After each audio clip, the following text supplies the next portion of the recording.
Loot the Universe is still going, and this week it has moved to Nekrotafeyo. And honestly, if there is one area that really needs a guide for this event, it is Nekrotafeyo. Nekrotafeyo is a weird area because there are only 3 locations on it and only one of them has a boss, so farming this week is going to be pretty weird. Hey everyone, I'm Constant Canadian, and this is the best farming spots for Loot the Universe on Nekrotafeyo. So before we get into the video, I just want to thank you all for the insane amount of support I got on my last video about Loot the Universe. I know it may seem small to some of you, but for me it is just incredible to see how many views I got on that video, so thank you all so much. However, if you missed out on that video, then make sure to subscribe to my channel so that you never miss any of my future videos. All enemies killed in Desolation's Edge have an increased chance to drop heavy weapons and class mods. Desolation's Edge is one of the easiest Loot the Universe farms this week, as it is the only area on Nekrotafeyo with a boss, and that boss is pretty straightforward and easy to kill. The boss I'm referring to is of course General Tron, located just before the door to Taz India Ruins.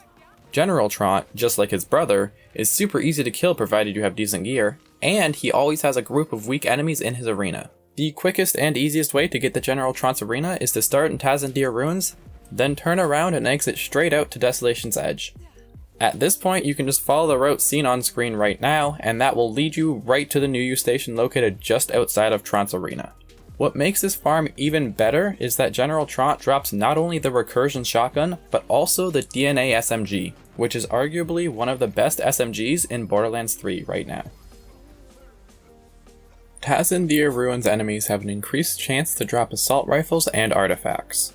Taz India Ruins is a pretty big area filled with not a lot of enemies, but there is actually one area that has a bunch of enemies, and that area is this one right here. This area has an absolutely crazy amount of Malawan mechs, soldiers, and dogs, all of which have a pretty good chance of spawning as badasses. This area also has a New U station right outside of it, making it super quick to get back to once you've cleared the area and reloaded back in. Atomic and Celestial are also kind of close to this area. However, they take far too long to get to from this area to justify farming them every time. So unless you're looking for a spiritual driver or one of their other drops, then I would recommend just sticking to this main area. Enemies killed in Pyre of the Stars have an increased chance to drop SMGs.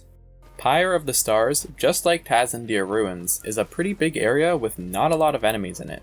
So once again, it is just a matter of finding the most populated area that has the most chances for badasses and anointed enemies, as well as being really quick to run.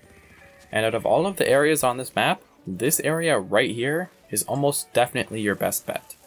It is just absolutely loaded with bandits, and on Mayhem 11 where there are bandits, there will always be badasses.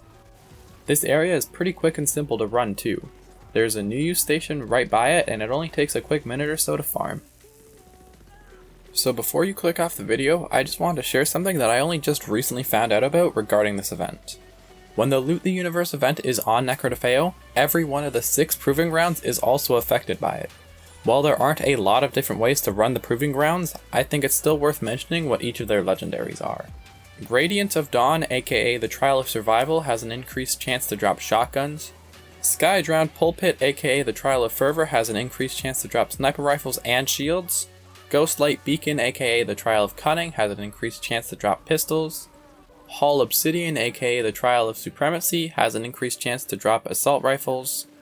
Precipice Anchor, aka the Trial of Discipline, has an increased chance to drop SMGs and grenade mods.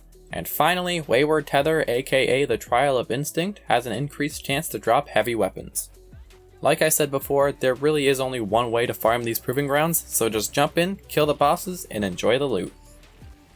Anyway, that is going to wrap up this video. Thank you all so much for watching, and I will see all of you in the next one.